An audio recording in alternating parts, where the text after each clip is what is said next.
2022년 3월 13일 천안광성교회 주일 예배 드리겠습니다. 사랑과 은혜가 풍성하신 아버지 하나님, 주님의 고난과 죽음을 묵상하는 순례의 절기 사순절 두 번째 주일을 맞이하게 하시니 감사합니다. 사순절 기간 동안 주님과 깊은 교제를 나눌 수 있도록 이 예배를 통하여 우리에게 성령의 은혜를 내려 주옵소서. 열흘째 계속되고 있는 화재로 인해 고통당하고 있는 자들에게도 주님의 단비와 같은 은혜가 내려오길 간절히 소망하오며 이 세상을 다스리시는 예수님의 이름으로 기원하옵나이다. 아멘. 사도신경으로 우리의 신앙을 고백하겠습니다. 나는 전능하신 아버지 하나님 천지의 창조주를 믿습니다. 나는 그의 유일하신 아들 우리 주 예수 그리스도를 믿습니다. 그는 성령으로 잉태되어 동정녀 마리아에게서 나시고 본디오 빌라도에게 고난을 받아 십자가에 못 박혀 죽으시고 장사된 지 사흘 만에 죽은 자 가운데서 다시 살아나셨으며 하늘에 오르시어 전능하신 아버지 하나님 우편에 앉아 계시다가 거기로부터 살아있는 자와 죽은 자를 심판하러 오십니다. 나는 성령을 믿으며 거룩한 공교회와 성도의 교제와 죄를 용서받는 것과 몸의 부활과 영생을 믿습니다. 아멘. 찬송가 27장입니다.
한 주간 동안 하나님과 나만 아는 죄를 고백하며 침묵으로 참회의 기도를 드리겠습니다.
다 함께 공동기도를 드리겠습니다.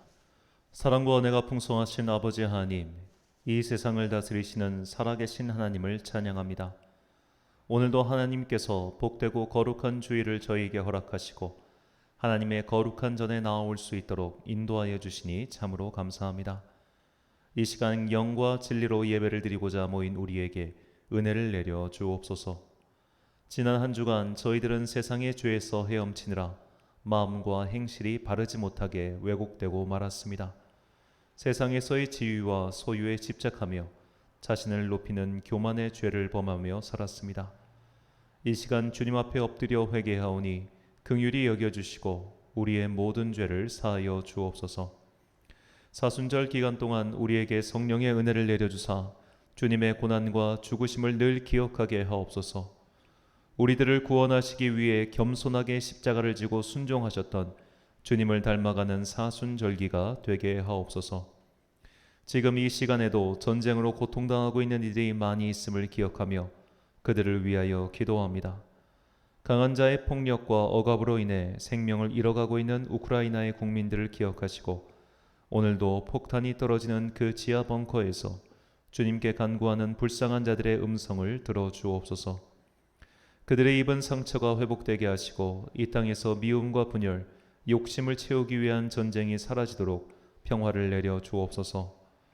우리나라를 기억하사 지켜주옵소서. 이 나라를 지배하고 있는 분열의 영, 다툼의 영, 마귀의 영을 물리칠 수 있도록 주님의 자녀들에게 믿음의 전신갑주를 내려 주옵소서. 그 무기를 들고 싸울 수 있는 영적 강건함을 허락하여 주사 선으로 악을 이기는 주님의 군사로 사용해 주시길 간구합니다. 사순절 순례의 기간 동안 우리가 주님을 닮아갈 수 있도록 이 예배를 통하여 더 큰 은혜와 지혜를 내려 주옵소서. 이 모든 간구와 함께 주님의 은총과 자비를 구하며 주님께서 가르쳐 주신 기도를 드리오니 하늘에 계신 우리 아버지, 아버지의 이름을 거룩하게 하시며 아버지의 나라가 오게 하시며 아버지의 뜻이 하늘에서와 같이 땅에서도 이루어지게 하소서. 오늘 우리에게 일용할 양식을 주시고 우리가 우리에게 잘못한 사람을 용서하여 준 것 같이 우리 죄를 용서하여 주시고 우리를 시험에 빠지지 않게 하시고 악에서 구하소서. 나라와 권능과 영광이 영원히 아버지의 것입니다. 아멘.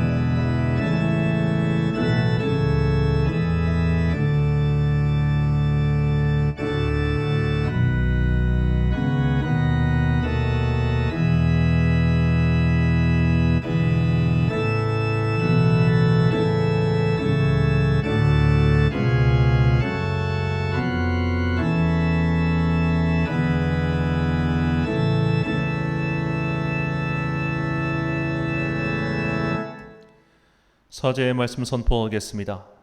무릇 하나님께로부터 난 자마다 세상을 이기느니라. 세상을 이기는 승리는 이것이니 우리의 믿음이니라. 예수께서 하나님의 아들이심을 믿는 자가 아니면 세상을 이기는 자가 누구냐. 아멘.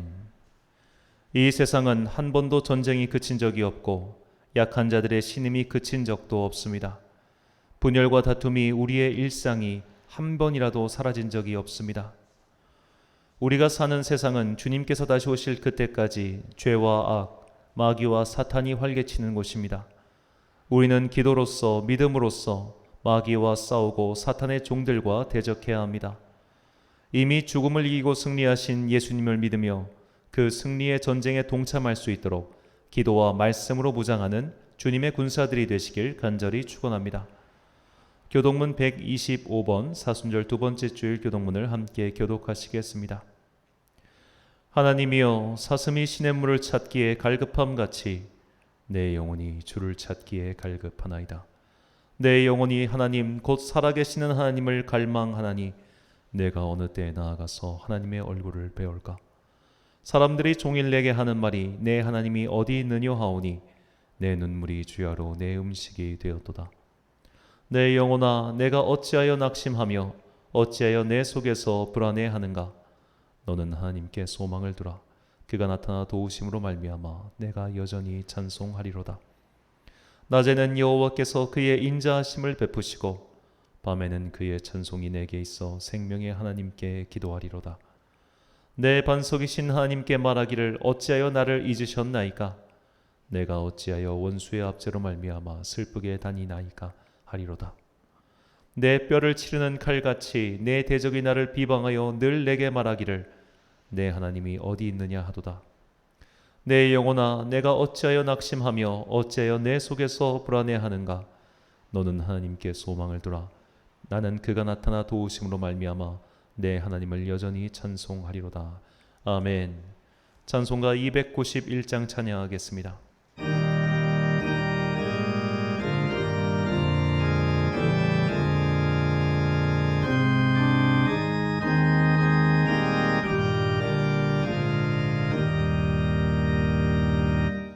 외롭게 사는 이 그 누군가 맘 아파 헤매는 그대로다. 십자가 형틀에 너 위에 사가신 하나님 독생자 왜 잊었나. 오직 주 예수님 널 돌보신다.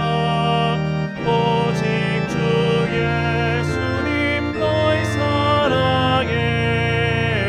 손잡아 내 길 인도하시니 사랑의 주 예수 오 하나님. 외로워 눈이 그 누군가 친구들 이르니 그대로다. 모두 널 버려도 내 죄를 속하신 주 예수 참 친구 왜 잊었나. 오직 주 예수님 널 돌보신다. 오직 주 예수님 널 사랑해. 손잡아 내 길 인도하시니 사랑의 주 예수 오 하나님. 하늘이 계신 능력의 주 내 곁에 늘 계신 왜 모르나. 주 말씀 따라서 사는 이 누구나 외롭지 않으며 즐거우리. 오직 주 예수님 널 돌보신다. 오직 주 예수님 널 사랑해.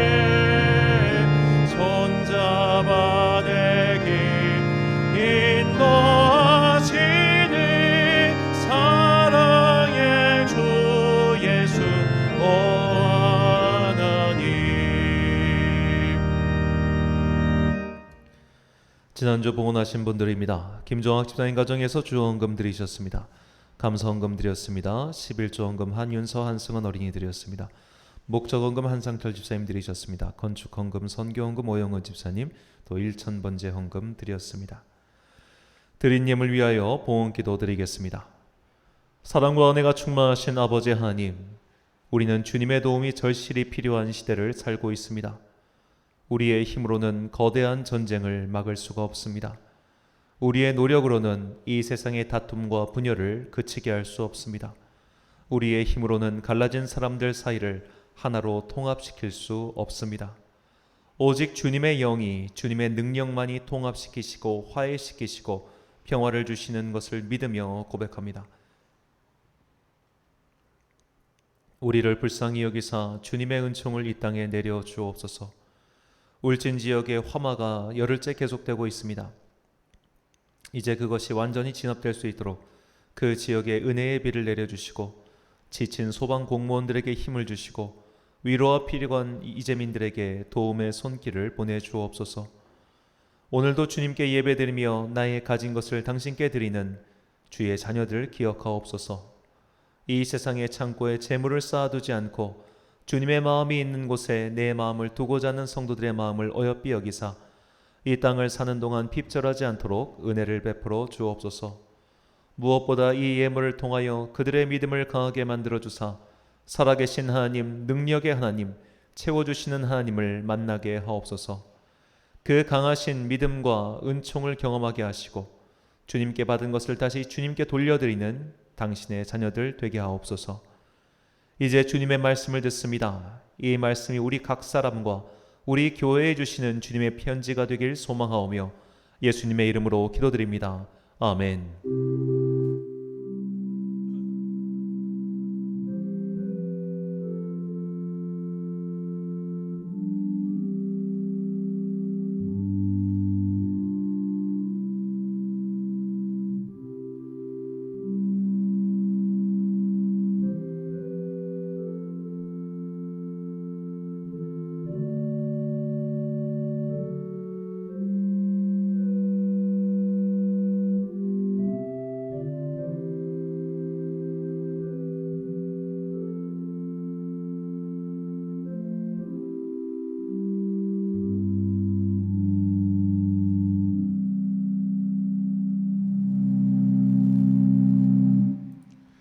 오늘 우리에게 주신 하나님의 말씀 구약성경 룻기 4장 17절부터 22절까지의 말씀입니다. 룻기 4장 17절부터 22절까지의 말씀. 이제 봉독하겠습니다. 하나님의 말씀을 경청하십시오. 그의 이웃 여인들이 그에게 이름을 지어주되 나오미에게 아들이 태어났다 하여 그의 이름을 오벳이라 하였는데 그는 다윗의 아버지인 이새의 아버지였더라. 베레스의 계보는 이러하니라. 베레스는 헤스론을 낳고 헤스론은 람을 낳았고 람은 암미나답을 낳았고 암미나답은 나손을 낳았고 나손은 살몬을 낳았고 살몬은 보아스를 낳았고 보아스는 오벳을 낳았고 오벳은 이새를 낳고 이새는 다윗을 낳았더라. 아멘. 보아스 라합의 아들이라는 제목으로 하나님의 말씀 선포하겠습니다. 인생을 살아가는 동안 긍정적인 경험만 하고 사는 이는 없습니다. 우리는 크든 작든 여러 가지 부정적인 경험을 하고 살게 되어 있습니다. 문제는 그런 부정적인 경험으로 인해 내 안의 심성이, 내 영혼이 뒤틀려질 수 있다는 겁니다. 우리나라 성인 남성들 중 군대를 다녀온 경험이 모두 긍정적인 사람은 없을 겁니다. 기본적으로 자유를 박탈당해서 사는 그 시간이 마냥 즐거운 사람은 극히 드뭅니다. 이렇게 군대를 다녀온 남성들 중에는 유독 군복무를 받은 군복무를 면제받은 정치인이나 사회 지도자층에게 공격적인 사람들이 있습니다. 그런 이들의 겉주장과는 별개로 그 속마음은 사실 한 가지입니다. 나만 고생할 수 없다는 거죠. 왜 나만 이런 걸 당해야 돼? 너도 같이 당해야지라고 생각합니다. 인간은 좋은 것은 나만 누리고 싶어하고 나쁜 것은 모두가 당하길 원합니다. 이처럼 부정적인 경험은 사람의 뒤틀린 인성을 갖게 만듭니다. 그리고 뒤틀린 인성을 가진 이는 저들 또한 남들 또한 나처럼 뒤틀려야 한다는 일종의 복수심을 품게 되죠. 이렇게 뒤틀린 인성을 적나라하게 보여준 사건이 소위 지존파 사건입니다. 지존파 사건 당시 이들의 주동자들 나이는 모두 20대였습니다. 두목이었던 김규환이 고작 27살의 나이에 사형당했지요. 그러나 이들의 뒤틀림 심성은 정말로 걷잡을 수가 없었습니다. 이 두목인 김규환은 전라남도 영광군에서 출생했습니다. 그의 나이 3살 때 아버지가 돌아가셨고 이후 극심한 가난에 시달렸습니다. 초등학교 졸업 후 그의 어머니 또한 중풍으로 쓰러지고 형도 병에 걸렸습니다. 어린 김규환은 중학교 자퇴 후 돈을 벌기 위해 부산으로 갔습니다. 그리고 공사판을 전전했고 얼마 후 도박에 빠져 도박 빚까지 지게 되었습니다. 이후 김기환은 가진 자들을 징벌하겠다는 명분으로 부자들의 돈을 갈취하여 살해하는 조직을 결성하는데 그게 지존파입니다. 그런데 정작 그들은 부자는커녕 보통 사람들을 살해하고 잔인하게 행동했습니다. 이들 중 살인 행위에 가담하지 않은 1명만 석방되었고 나머지 6명은 모두 사형 집행이 되었습니다. 이때 그들의 나이가 27살에서 21살이었습니다. 지금 생각해 보면 굉장히 어린 나이에 그런 끔찍한 일들을 저지른 것이죠. 이때 조직원 한 명 한 명의 인생을 살펴보면 다들 가난했고 가정폭력에 시달렸으며 일찍 가출을 했고 학교도 제대로 다니지 못했습니다. 내가 뒤틀린 인생을 살았기에 남들의 인생도 뒤틀고 싶다는 그런 인간성의 극단적인 형태가 지존파 사건으로 드러난 것이죠. 하지만 모든 인간에게는 크던 작던 이런 마음이 있다는 것을 부정할 수는 없을 겁니다. 나를 무시한 이에게 복수하고 싶은 마음이 있습니다. 보란듯이 성공해서 되갚아주겠다는 마음은 그나마 긍정적인 쪽으로 발현이 되었을 뿐 뒤틀림 그 자체가 없는 것은 아니죠. 우리는 이처럼 세상의 죄와 악에 노출되어 있고 그로 인해 조금씩 뒤틀림이 발생합니다. 마치 방사선에 지속적으로 노출되어 마침내 암이 생기는 것과 같은 원리죠. 성경의 인물들 중에 이렇게 세상의 죄에 노출되어 살아간 이가 있었습니다. 그리고 그 죄로 인해 많은 고초를 당한 사람이 있었죠. 오늘 설교의 주인공 중 한 명인 라합입니다. 이 히브리서 11장을 보면 명예의 전당 같은 것이 나오죠. 믿음의 전당이라고도 부를 수 있겠습니다. 우리는 성경의 이야기 속에서 이런 주연 배우들에 주목하기보다 그 주연을 빛내기 위해 있었던 조연들을 살펴보고 있습니다. 오늘은 그 9번째 시간입니다. 그동안 우리가 살펴본 믿음의 이야기의 주연과 조연은 다음과 같습니다. 아벨과 가인, 노아와 함, 아브라함과 롯, 사라와 하갈, 이삭과 리브가, 야곱과 라헬, 요셉과 유다, 그리고 모세와 아론. 이렇게까지 8명을 살펴봤고 오늘은 그 9번째 시간입니다. 이 믿음의 정당에는 총 16명의 이름이 나옵니다. 그중 한 명이 오늘 우리가 살펴볼 라합이죠. 그런데 성경에서 라합이라는 인물이 나온 부분은 고작해야 여호수아서뿐이고 그 분량 또한 고작 몇 줄에 불과합니다. 그러니까 이 나머지 15명에 비하면 그 분량이 너무 아주 작다는 거죠. 그리고 그 나머지 사람들에 비할 때 라합은 딱히 업적이라는 것도 남긴 사람이 아닙니다. 그렇다면 라합은 어떻게 이 믿음의 전당에 그의 이름을 올리게 되었을까요? 두 가지 이유가 있다고 생각합니다. 첫 번째로 라합이라는 인물에 가진 상징성 때문입니다. 라합은 여리고성 출신으로 이스라엘 민족의 입장에서 볼 때 이방인이죠. 이스라엘 민족이 출애굽을 할 때만 하더라도 이집트에서 함께 노예 생활을 하던 이들 중 몇몇도 이방인들이 있었습니다. 갈렙과 같은 이가 대표적이죠. 갈렙의 아버지는 여분네라는 사람인데 그는 그나스 출신으로 에돔 족속입니다. 하지만 어떤 연유에선지 이스라엘 민족 안에 편입되었습니다. 이렇게 출애굽을 할 때만 해도 이스라엘 민족은 일종의 다민족 연합체라고 볼 수 있습니다. 하지만 광야 40년의 생활 동안 그들은 고립된 광야에서 민족의 정체성을 분명히 세우며 단결하였죠. 그리고 가나안 땅을 정복하기 시작합니다. 여기서 침략당하는 입장에서는 두 가지 선택지가 나옵니다. 항복이냐 아니면 결사항전이냐입니다. 대부분의 경우 만약 침략당한 입장에서 결사항전을 택한 이유는 한 가지입니다. 저들이 항복을 받아들이지 않고 우리를 모조리 다 죽일 거야. 그러니 항복하고 죽나 싸우다 죽나 기왕 싸우다 죽자 이렇게 결정이 내리면 결사항전을 택하지요. 그래서 침략 전쟁을 벌이는 쪽에서는 너희가 항복하면 살려준다는 그런 선언, 그런 소식이 꼭 필요합니다. 안 그러면 전쟁 자체가 너무 피곤해지니까요. 여호수아서에 나온 정복 전쟁 중에 이스라엘에게 항복한 이들은 여리고성의 라합 가족들과 그리고 기브온 성의 주민들입니다. 그런데 이 둘의 대우는 무척 달랐습니다. 여호수아는 기브온 주민들의 항복을 받아들였지만 그들의 항복을 받아들이는 대가로 그 기브온 주민들을 이스라엘의 종으로 삼았습니다. 하지만 라합과 그의 가족들은 달랐습니다. 그들은 온전히 이스라엘 민족 안으로 편입되었습니다.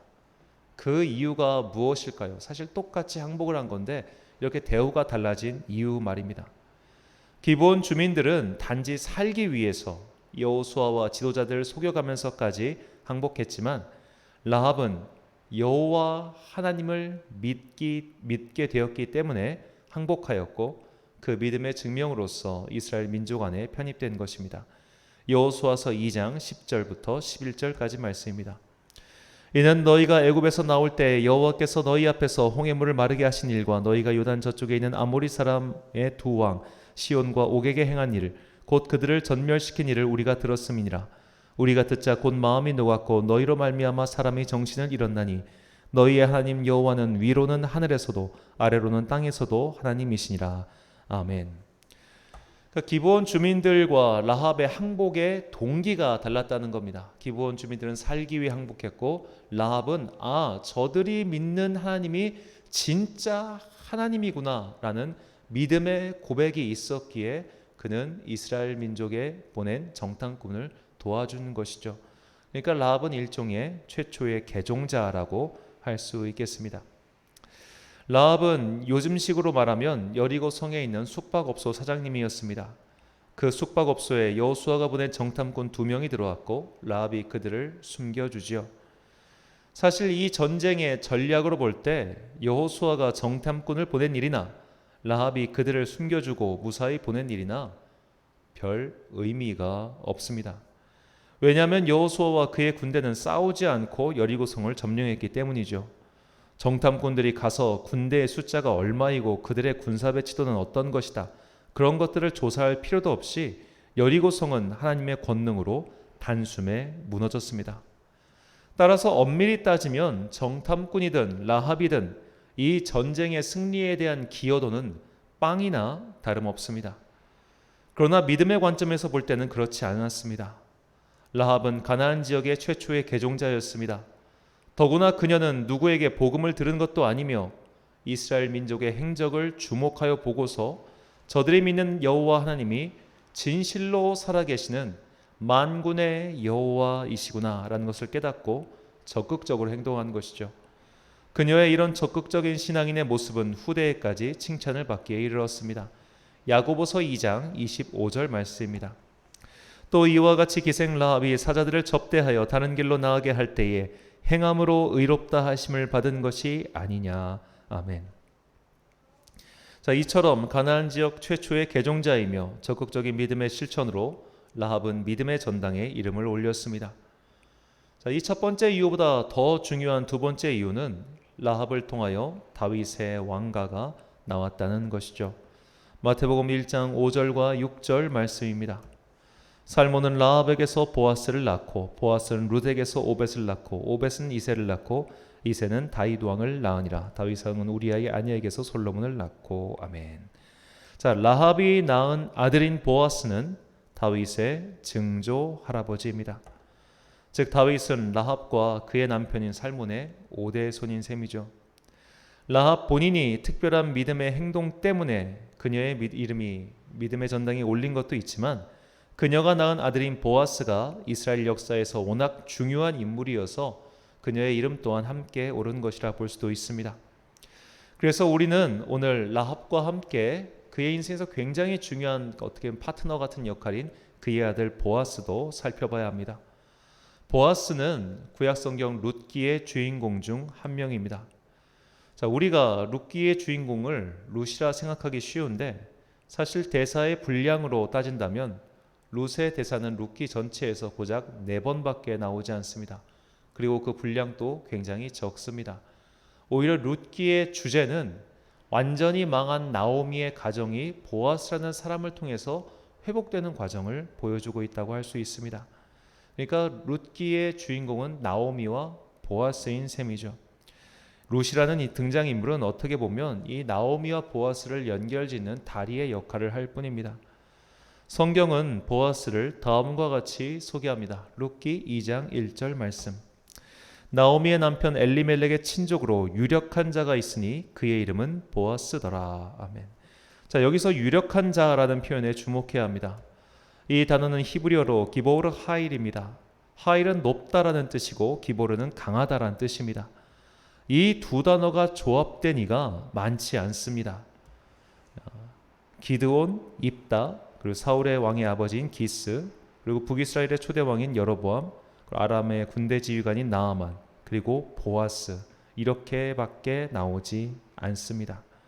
자, 그 말인즉 이 보아스가 단순한 사람이 아니라 매우 특출난 사람, 당대에 아주 유명하고 유력한 권력을 가진 사람이었다는 뜻입니다. 그는 소위 난 사람이었습니다.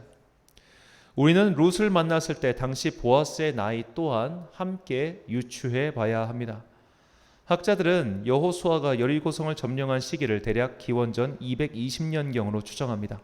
이건 매우 짧게 잡은 겁니다. 그리고 다윗이 왕위에 올랐을 때가 기원전 1010년경입니다. 그가 왕위에 올랐을 때 다윗의 나이가 30세였으므로 다윗은 기원전 1040년에 태어났을 겁니다. 이 연도를 최대한 짧게 잡았다는 것을 다시 한번 강조하고요. 자, 즉 라합의 때로부터 180년이 지나서 다윗이 태어난 것이죠. 보아스는 다윗의 증조 할아버지입니다. 라합이 결혼을 좀 늦게 해서 늦게 낳다 치더라도 증조 할아버지와 나이 차이가 160년은 날 겁니다.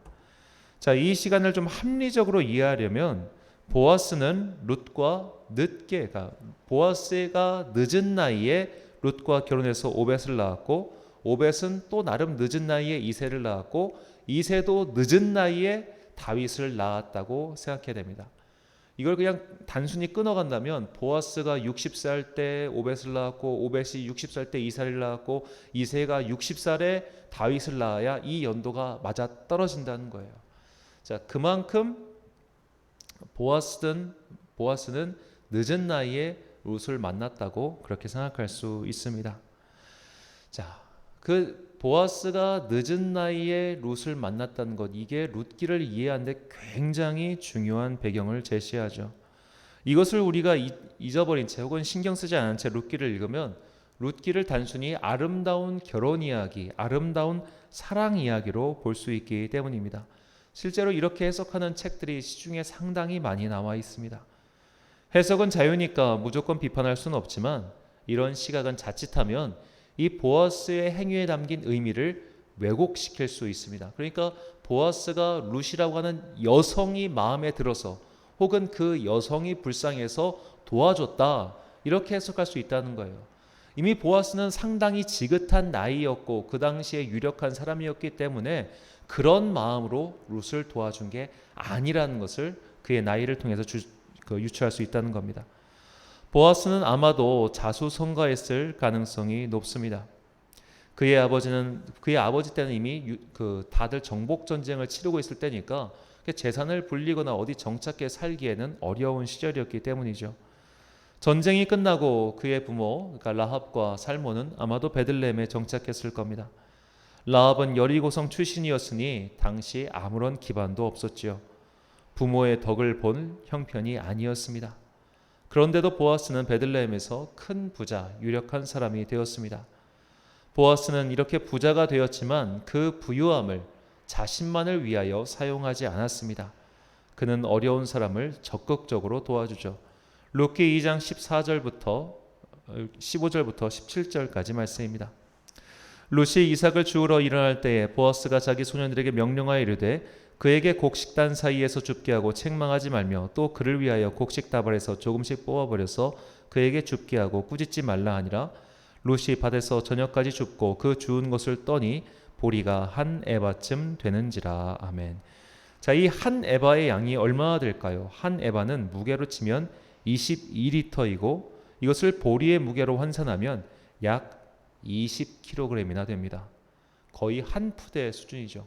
자, 땅에 떨어진 보리를 주워서 그걸로 20kg를 채웠다면 그게 얼마나 많이 주운 거겠습니까? 이건 거의 수확한 수준이라 다름없겠죠. 자, 근데 이날 그 보아스의 밭에서 떨어진 걸 줍는 사람 중에는 룻도 함께 있었지 룻만 있었던 게 아닙니다.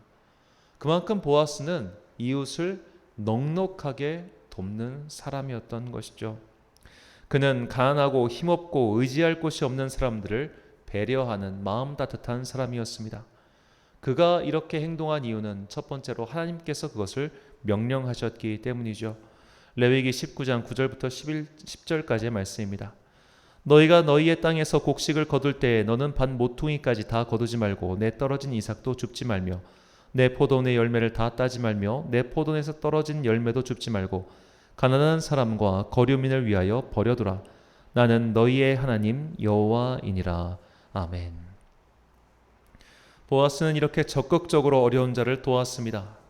보아스는 룻과 나오미를 위해서도 적극적으로 움직였습니다. 그들을 도와줄 가까운 친족을 찾았고 그가 그 보호의 의무를 거절하자 자신이 그 역할까지 수행했습니다. 사실 보아스에게는 이럴 의무가 없었습니다. 이미 충분히 나오미의 가정을 돌봐주고 있었습니다. 먹고 살 수 있게 해줬잖아요. 22리터나 되는 어마어마한 보리를 하루에 주울 수 있을 만큼, 그들이 가난으로 인해서 목숨이 끊어지지 않을 만큼, 오히려 그래도 좀 살 수 있을 만큼 이 두 여인이 그렇게 돌봐주고 있었잖아요. 여기에 짐을 하나 더 얹을 이유가 보아스에게는 없었습니다. 그러나 보아스는 그의 나오미의 가정을 적극적으로 열심히 도와줍니다. 넘치게 가질 수 있었지만 나만 넘치게 살지 않고 모두가 함께 잘 살기를 바랬던 사람이 바로 보아스죠. 보아스가 이처럼 이기적인 사람으로 살지 않고 자신보다 어려운 이들을 적극적으로 돕는 삶을 살았던 것은 그의 어머니인 라합이 그렇게 키웠기 때문입니다. 우리는 이것을 보아스라는 이름의 뜻에서 발견할 수 있습니다. 보아스라는 이름의 뜻은 빠르다, 순발력이 있다는 겁니다. 라합은 보아스가 이웃을 도울 때 머뭇거리는 사람이 아니라 빨리 움직이는 사람이 되길 원했습니다. 그렇다면 라합은 어째서 아들이 그렇게 적극적으로 어려운 이들을 돕는 자로 키웠을까요? 바로 라합 본인이 그런 어려움 속에서 살았기 때문입니다. 라합은 고단한 인생을 살았습니다. 라합이 고단한 인생을 살았다는 증거는 그녀가 살았던 그 집의 장소에서 찾아볼 수 있습니다. 여호수아 2장 15절 말씀입니다. 라합이 그들을 창문에서 줄로 달아 내리니 그의 집이 성벽 위에 있으므로 그가 성벽 위에 거주하였습니다. 자, 이 성벽 위에 살았다는 표현에 주목해야 합니다. 성벽 위는 어떤 공간일까요? 성벽 위는 성벽 안도 아니고 성벽 밖도 아닌 일종의 외톨이의 신세, 주변인의 신세를 상징적으로 보여주는 곳입니다. 그곳은 안전하지도 않았고 그렇다고 해서 버림받은 자들과 함께 연대할 수 있는 곳도 아니었습니다. 철저하게 고립되어서 그리고 멸시를 받는 장소, 괴롭힘을 받는 장소였으며 그 누구의 도움도 구할 수 없는 장소였습니다. 이렇게 세상에서 버림받은 경험, 서러운 일들을 겪은 이는 어떻게 되겠습니까? 돈이 최고다, 너는 성공해서 떵떵거리고 살아라 등의 생각을 갖지 않았을까요? 혹은 지존파처럼 세상을 미워하고 나보다 약한 자의 것을 빼앗고 일단 나만 잘 살면 돼 라고 그런 마음을 품지 않았겠습니까? 우리는 긍정적인 경험보다 부정적인 경험이 7배의 힘이, 7배의 영향력이 있다는 것을 간과해서는 안 됩니다. 죄와 악은 그만큼 큰 힘이 있습니다. 성벽 위에서 주변인으로 살면서 라합의 영혼은 아마도 충분히 일그러졌을 겁니다. 많은 상처를 받았고 고통을 경험했습니다. 그러나 라합은 자식에게 그 고통을, 그 일그러짐을 물려주지 않았습니다. 그 상처를 전하지 않았습니다. 자신은 서러운 일을 당했을지언정 너는 남을 빨리 가서 돕는 그런 적극적인 사람이 되라라고 가르쳤습니다. 그래서 보아스는 자신이 얻은 부를 자신만을 위해서 사용하는 그런 이기적인 사람이 되지 않았고 훨씬 적극적으로 가난한 이웃을 돕는 사람으로 성장했습니다. 오늘 우리가 배워야 할 성경의 메시지가 바로 이것입니다. 우리는 부정적인 경험을 하고 살아갑니다. 특히 어릴 때는 더욱 그렇습니다. 어릴 때는 기본적으로 환경에 무방비하게 노출되어 있기 때문에 그런 부정적인 경험들을 막을 도리가 없는 것이죠. 그런 부정적인 경험을 하다 보면은 자꾸만 남에게도 너도 한번 당해봐라라는 복수 심리가 생길 수 있습니다. 그냥 그렇게 해서 내가 상처를 받았으니 너도 상처를 받아야 돼. 내가 일그러졌으니 너도 함께 일그러져야 돼라는 마음을 품고 있는 한 이 미움과 증오는 계속해서 후대로 주변으로 되풀이되는 것이죠. 그렇기 때문에 그리스도인들은, 그렇기 때문에 하나님을 믿는 사람들은, 그렇기 때문에 정녕 행복한 인생을 살고 싶은 사람들은 이런 일그러짐의 영향에서 벗어나야 합니다. 성경은 결혼을 하는 이들에게 부모를 떠나라고 가르칩니다. 이것은 내가 어린 시절 무방비하게 받은 상처에서 떠나라는 뜻이기도 합니다. 미움도 증오도 상처도 우리는 모두 그런 것들에서 떠나야 합니다. 한 걸음 떨어지면 내가 받은 것들이 보입니다. 내가 받은 상처들이 보이고 내가 그것 때문에 얼마나 일그러져 버렸는지 알게 됩니다. 우리는 내 일그러짐을 다른 이에게 전해서는 안 됩니다. 라합은 그녀가 받은 상처를 끊어냈습니다. 그녀 안에 일그러진 영혼으로 다른 이를, 특히 자녀를 대하지 않았습니다. 그리고 보아스는 어머니처럼 어렵게 살았던 주변인들을 적극적으로 도왔습니다. 이 두 사람을 통하여 예수님께서 이 땅에 오셨다는 것이 참 중요하죠. 상처를 끊어내고 증오의 연쇄를 끊어내고 적극적으로 이웃을 도우며 선을 행한 이들을 통하여 주님께서는 이 땅에 오셨습니다. 이렇게 증오와 미움의 연쇄를 끊어내야 비로소 새로운 시대, 새로운 인생이 열리며 하나님께서는 그것을 기뻐하십니다. 성경의 인물들 가운데 이렇게 미움을 끊어내고 새로운 시대를 연 또 다른 사람이 있습니다. 사무엘의 어머니 한나입니다. 한나는 남편 엘가나의 또 다른 부인인 브닌나에게 지속적인 괴롭힘을 당했습니다. 성경은 그것을 가리켜 브닌나가 한나를 격동시켰다라고 나옵니다. 이 격동시키다라는 히브리어 원문의 뜻은 마음속에 천둥이 치다입니다.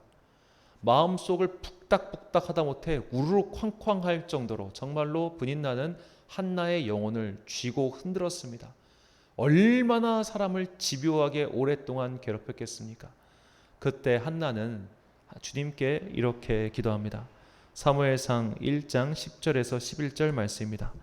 한나가 마음이 괴로워서 여호와께 기도하고 통곡하며 서원하여 이르되 만군의 여호와여, 만일 주의 여종의 고통을 돌보시고 나를 기억하사 주의 여종을 잊지 아니하시고 주의 여종에게 아들을 주시면 내가 그의 평생에 그를 여호와께 드리고 삭도를 그의 머리에 대지 아니하겠나이다. 아멘. 자, 이 한나의 기도와 브닌나의 공격을 한번 함께 생각해 봐야 됩니다. 자, 브닌나는 한나가 자식이 없어서 공격한 게 아니에요. 브닌나는 남편 엘가나의 편애 때문에 그 사랑을 받고 있는 한나를 공격한 겁니다. 한나에게 자식이 없다는 것은 일종의 공격의 빌미에 불과했지 공격의 근본적인 원인은 아니었던 셈이죠. 그렇다면 한나 입장에서는 이 공격의 근본적인 원인을 끊기 위해서는 두 가지 기도를 해야 될 겁니다. 첫 번째로 저 나쁜 브닌나를 심판해 주세요 라거나 혹은 우리 남편이 좀 철들어가지고 제발 이렇게 일을 꼬이지 않게 해주세요, 이런 기도를 드려야 되는데 정작 한나는 그냥 나에게 아들을 달라고 기도합니다. 어차피 브닌나의 공격은 계속될 것인데 나에게 이 공격을 견딜 수 있는 힘을 달라고 한나는 기도한 거예요. 나의 약점을 제거하여 주사 저 사람이 하는 공격으로부터 내 영혼이 더 이상 일그러지지 않도록 주님 나를 지켜달라는 뜻에서 그녀는 아들을 구한 것이죠. 우리의 기도가 이런 기도가 되어야 합니다. 내 마음을 일그러뜨리는 원인, 저 원인을 제거해달라고 그렇게 물론 기도할 수도 있겠지만 주님 저 공격으로부터 내 영혼을 지킬 수 있도록 주님께서 그런 것들을 다 차단시켜 주십시오. 이렇게 기도하는 것이죠. 한나는 이렇게 미움의 연쇄를 끊어냈습니다. 그렇기 때문에 아들 사무엘부터는 그런 미움에 사로잡힌 인생을 살지 않고 하나님의 순결한 제사장으로서 또 사도로서 살아간 것이죠. 그런데 이렇게 자신 안의 일그러짐을 끊어내지 못하고 자식들에게 고스란히 전가시킨 사람들이 우리가 이미 살펴봤던 레아와 라헬입니다. 그녀들은 자신의 일그러짐을 그대로 자식들에게 투영시켰고 그래서 자식들 또한 그 일그러짐의 영향을 받아 계속해서 싸우고 미워했던 것이죠. 우리는 한나의 기도를 본받아야 합니다. 내 영혼이 일그러진 채 다른 이에게 영향을 미치지 않도록 주님의 은혜와 사랑으로 내 영혼을 교정시켜 달라며 간구해야 합니다. 우리는 말씀을 거울로 삼고 주님 앞에 기도하며 내 마음을 정돈시켜야 합니다. 그래야만 내 죄를 깨달을 수 있습니다. 내 일그러짐을 발견할 수 있습니다. 내 문제가 무엇인지도 모른 채 기도하면 레아와 라헬처럼 기도의 응답을 받더라도 여전히 일그러진 것을 주변에 전파할 뿐입니다. 이 사실을 알고 있었던 지혜자는 우리에게 바른 믿음의 길을 다음과 같이 가르칩니다. 잠언 4장 23절부터 26절까지 말씀을 우리가 같이 한 목소리로 읽겠습니다. 모든 지킬 만한 것 중에 더욱 내 마음을 지키라. 생명의 근원이 이에서 남이니라. 구부러진 말을 내 입에서 버리며 비뚤어진 말을 내 입술에서 멀리하라. 내 눈은 바로 보며 내 눈꺼풀은 내 앞을 곧게 살펴 내 발이 행할 길을 평탄하게 하며 내 모든 길을 든든히 하라. 아멘. 사랑하는 천안광성교회 성도 여러분, 그리고 이 예배를 드리시는 귀한 주님의 자녀 여러분, 오늘은 주님의 고난과 죽음 그리고 은혜를 묵상하는 사순절 두 번째 주일입니다. 주님께서는 이 땅에 평화의 왕으로 오셨습니다. 이 땅에 가득한 증오와 미움의 연쇄를 끊어내는 평화의 주님으로서 오셨습니다. 이 평화의 주님을 믿는 우리 또한 일그러진 영혼을 회복시키고 왜곡의 연쇄를 끊는 자들이 되어야 합니다. 이 기간 동안 내 안에 일그러진 것을 먼저 회복시키십시오. 내 안의 상처를 회복시키십시오. 내 안에 균열된 영혼을 붙이십시오. 주님 앞에서 기도하며 나의 어디가 일그러져 있는지, 나의 어떤 부분이 회복되어야 하는지 솔직하고도 간절한 마음으로 기도하십시오. 그것을 깨닫지 못하면 증오의 연쇄를 끊어낼 수 없습니다. 우리 삶의 주변에서 일어나는 미움과 증오의 연쇄를 그치게 할 수 없습니다. 자신 안의 일그러짐을 회복하였기에 어려운 일을 적극적으로 돕는 자로서 아들을 키웠던 라합처럼, 그리고 어려운 일을 외면하지 않고 나만을 위해 살지 않고 그들을 돕기 위해 빨리 노력했던 보아스처럼 우리도 주님의 손과 발이 되어 살아갑시다. 그때 우리를 통하여 평화와 회복의 나라인 하나님 나라가 이 땅 가운데 임하게 될 것입니다. 너희는 먼저 그의 나라와 그의 뜻을 구하라라고 말씀하신 주님을 기억하며 사순절기 동안 어그러진 영혼을 바로잡고 평화의 사도로서 살아가는 여러분과 제가 되시길 간절히 축원합니다. 기도하겠습니다. 사랑과 은혜가 풍성하신 아버지 하나님, 라합은 많은 상처를 받고 살았습니다. 그러나 그녀는 그 상처를 아들에게 전하지 않고 오히려 상처받은 사람들, 괴로운 사람들을 적극적으로 도와주는 자가 되라고 말했습니다.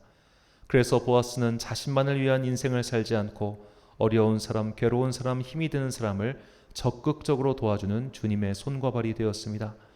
이런 라합과 보아스 두 모자를 통하여 평화의 왕이신 예수 그리스도께서 이 땅에 오셨습니다. 우리가 내 안에 있는 일그러진 영혼, 내 안에 있는 그 많은 상처들, 왜곡된 심령을 바로 잡을 때 우리를 통하여 평화의 나라인 하나님 나라가 이 땅 가운데 임할 줄 믿습니다. 이 시간 이후로 우리의 영혼을 회복시켜 주시옵시고 우리의 어긋난 마음을 바로잡아 주셔서 우리가 주님의 손과 발이 되어 이 땅 가운데 평화의 복음을 전하는 주님의 나팔수들 되게 하여 주옵소서. 사순절기 동안 주님 앞에서 먼저 내 영혼을 점검하고 주님께 은혜를 구하는 가운데 그 크신 사랑을 깨달아 마침내 회복되어 주님 앞에서 정결하고도 바르고도 아름다운 영혼으로 빚어주시길 간절히 소망하오며 이 모든 말씀 이 땅의 평화의 왕으로 오신 예수 그리스도의 이름으로 기도드립니다. 아멘. 찬송가 503장 찬양하겠습니다.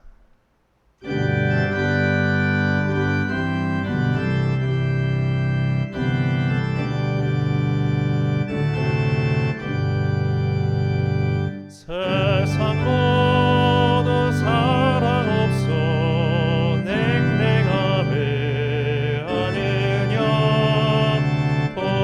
곳곳마다 사랑 없어 단식 소리 곧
도와줍시다. 만민 중에 나가서 예수 사랑 전하세. 예수 사랑 전하세. 예수 사랑 전하세. 만민 중에 나가서 예수 사랑 전하세. 파송의 말씀 선포하겠습니다. 자리에서 일어나 주시기 바랍니다.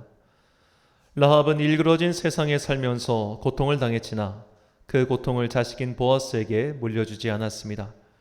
오히려 자신과 같이 상처받은 사람들을 빨리 도와주는 사람으로 키웠습니다. 이기적인 사람 때문에 고통당했으나 그 고통으로 인해 일그러지지 않고 오히려 일그러지기 쉬운 이들을 돕는 자로서 아들을 교육시켰습니다. 우리도 고통의 연쇄를 끊어내는 평화의 도구가 되어야 합니다. 내가 받은 상처와 분열을 다른 이에게 전가시키지 마십시오. 그러기 위해서 내가 먼저 은혜를 받고 회복되어야 함을 꼭 기억하십시오. 주님 앞에서 똑바로 선 한 사람의 성도가 되어 분열과 고통을 끝내는 평화의 사도가 되는 우리 모두가 되길 간절히 축원합니다. 축도로 예배를 마치겠습니다.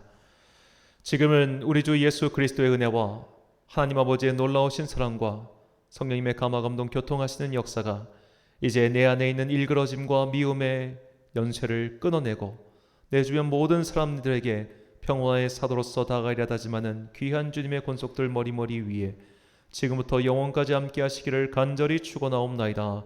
아멘.